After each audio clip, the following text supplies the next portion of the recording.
कर्तव्यावर रुजू होण्यासाठी स्वतःच्या कारणे निघालेल्या तरुण महिला पोलीस कर्मचाऱ्यावर काळानं घाला घातला।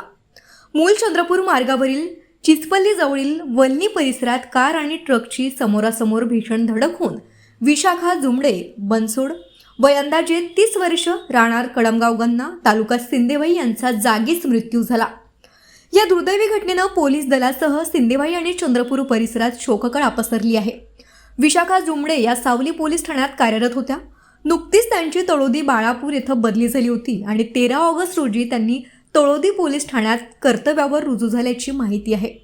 सोमवारी सकाळी त्या कळमगाव गन्ना येथून स्वतःच्या कारनं चंद्रपूरच्या दिशेने जात असताना वल्ली परिसरात त्यांच्या कारची समोरून येणाऱ्या ट्रकशी जोरदार धडक झाली। अपघाताची तीव्रता एवढी होती की कारचा पुढील भाग अक्षरशः चेंदामेंदा झाला। अपघाताची माहिती मिळताच पोलीस पथकानं घटनास्थळी धाव घेतली आणि पुढील कायदेशीर प्रक्रिया सुरू केली। कर्तव्य बजावण्यासाठी निघालेल्या एका होतकरू महिला पोलीस कर्मचाऱ्याचा अशा प्रकारे दुर्दैवी अंत झाल्यानं त्यांच्या कुटुंबियांवर दुःखाचा डोंगर कोसळला आहे। त्यांच्या निधनानं पोलीस विभागातील सहकारी, नातेवाईक आणि परिसरातील नागरिकांमधून हळहळ व्यक्त होत असून या भीषण अपघातामुळे पुन्हा एकदा रस्ते सुरक्षेचा गंभीर प्रश्न ऐरणीवर आला आहे।